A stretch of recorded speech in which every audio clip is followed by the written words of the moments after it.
2014 में भारतीय जनता पार्टी के लिए काम किए, लेकिन जिनके लिए भी काम किए उनके लिए दोबारा काम नहीं कर पाए।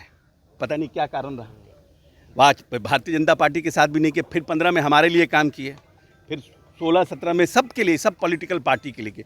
अब उनके मन में इच्छा है कि हम राजनीति भी करें। जब हम राजनीति दूसरे के लिए कर सकते हैं तो मैं खुद के लिए क्यों नहीं कर सकता हूँ। वो आज पार्टी लॉन्च कर रहे हैं। जनता कितना समर्थन देगी और कितना उन पर विश्वास व्यक्त करेगी, क्योंकि एक बिजनेसमैन पॉलिटिशियन को फंडिंग करता है, मदद करता है कि नहीं। ये सरकार के मंत्री हैं अशोक चौधरी, और आज गांधी जयंती थी और शास्त्री जी की भी जयंती थी। उस मौके पर राजकीय समारोह का आयोजन किया गया था। नीतीश कुमार पहुंचे थे, अशोक चौधरी उनके साथ में पहुंचे थे। दरअसल अशोक चौधरी ने प्रशांत किशोर को लेकर जो बयान दिया है वो बयान हम आपको सुनवाएंगे। वो कह रहे हैं कि राजनीतिक पार्टी अब बना रहे हैं, पहले बिजनेसमैन थे, अब राजनीतिक दल बना रहे हैं। दरअसल एक तरीके से माना जाए तो यह अशोक चौधरी का जो बयान है वो प्रशांत किशोर के ऊपर नरम है, यानी कि बहुत ज़्यादा एग्रेसिव नहीं है बाकी पार्टियों की तरह।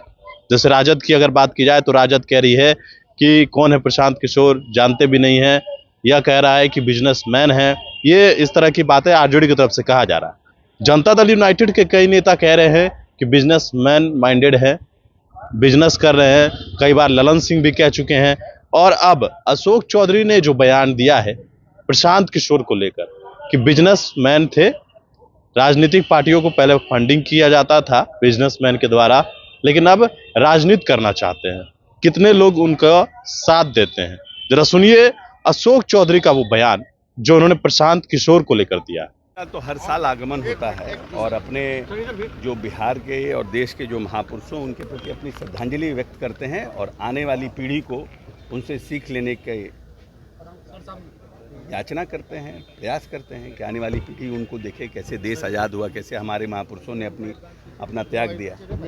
सर, बात की जाए बाढ़ पीड़ितों के लिए केंद्र सरकार ने करोड़ों रुपया दिया है, लेकिन तेजस्वी यादव 2008 की याद दिला रहे हैं पोस्ट करके कि सोनिया गांधी यहाँ पर पहुँची थी और मनमोहन सिंह पहुँचे थे, लालू यादव। देखिए, ऐसा है कि बाढ़ पे जो माननीय नेता ने SOP बनाया है, कोसी की जो त्रासदी हुई थी 2000 हम समझते हैं 8 में, और कोसी त्रासदी के बाद जो माननीय नेता ने काम किया, याद होगा कि कोसी त्रासदी के बाद यही बिहार के लोगों ने नीतीश कुमार को क्विंटलिया बाबा कहा करते थे। जहाँ जहाँ बाढ़ पीड़ितों के बीच नीतीश जी जाते थे, लोग कहते थे क्विंटलिया बाबा आ गए। तो नीतीश कुमार जी ने बाढ़ पीड़ितों के लिए प्रदेश में नया SOP तैयार किया, नया एक मार्गदर्शन दिया, नया एक पूरे नियम कानून बनाए, और जिससे कि कभी भी विषम परिस्थितियों में बिहार में बाढ़ आता है तो उस SOP को हमारे राज्य के जो अधिकारी हैं उसको फॉलो करते हैं। और आज भी हमारे समझते 60-70 वर्ष के बाद ऐसा बाढ़ आया है, इतनी कोसी में इतनी पानी आई है। जो लोग कह रहे हैं कि 56 साल के बाद ऐसा कोसी, लेकिन जो 56 साल पहले जो जान माल का जो क्षति हुई थी, इस बार इतने बाढ़ आने के बावजूद भी, ठीक है कहीं ना कहीं कुछ बांध टूट गए, कुछ लोग, क्योंकि एकदम बाढ़ जो है फैग एंड पे आया है, जब सब कोई समझ रहा था कि अब बाढ़ ख़त्म हो गया, बाढ़ नहीं आएगा, वैसे समय में तो नेचुरली लोग थोड़ा रिलक्टेंट हो जाता है कि अब बाढ़ का समय ख़त्म हो गया। थोड़े और जल संसाधन विभाग से लेकर के हम लोग सब लोग थोड़ी और मतलब चौकस रहते तो हो सकता है कि जो हुआ वो भी नहीं हो पाता।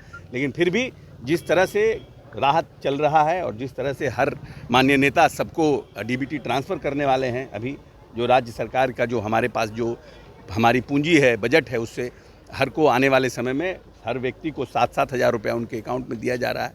हर लोगों को भोजन हमारे यहाँ चल रहा है। तो पूरी व्यवस्था हमारे पर, परिस्थितियाँ, यही तो बिहार का दुर्भाग्य है कि हम बाढ़ से भी ग्रस्त हो जाते हैं। अभी भी बिहार में करीब 30% रेन डिफिसिट है, लेकिन हमारे यहाँ बाढ़ आ गया। तो परिस्थितियाँ हमारी अनुकूल नहीं है। तभी तो हम बार बार कहते हैं कि अगर बिहार को और आगे तेज़ी से ले जाना है तो हमें केंद्रीय असिस्टेंस की आवश्यकता है, और केंद्र सरकार हमको मदद कर रही है। लेकिन यूपीए की सरकार, जिसको आरजेडी आज करा, अगर ये संभल जाती और यूपीए की सरकार ने अगर बिहार को विशेष केंद्रीय पैकेज पहले दिया होता, बिहार को विशेष राज्य का दर्जा कानून बनाने के पहले दिया होता, तो आज बिहार कर्नाटक गुजरात से भी आगे होता। ये प्रशांत किशोर पार्टी का लॉन्चिंग है। प्रशांत किशोर जन स्वराज पार्टी देखिए, अब हर एक व्यक्ति तभी राजनीतिक दलों के लिए काम करता है। प्रशांत किशोर जी राजनीतिक दलों के लिए काम करते रहे। 2014 में भारतीय जनता पार्टी के लिए काम किए, लेकिन जिनके लिए भी काम किए उनके लिए दोबारा काम नहीं कर पाए। पता नहीं क्या कारण रहा। आज भारतीय जनता पार्टी के साथ भी नहीं किए, फिर 15 में हमारे लिए काम किए, फिर 16-17 में सबके लिए, सब पॉलिटिकल पार्टी के लिए किए। अब उनके मन में इच्छा है कि हम राजनीति भी करें। जब हम राजनीति दूसरे के लिए कर सकते हैं तो मैं खुद के लिए क्यों नहीं कर सकता हूँ। वो आज पार्टी लॉन्च कर रहे हैं।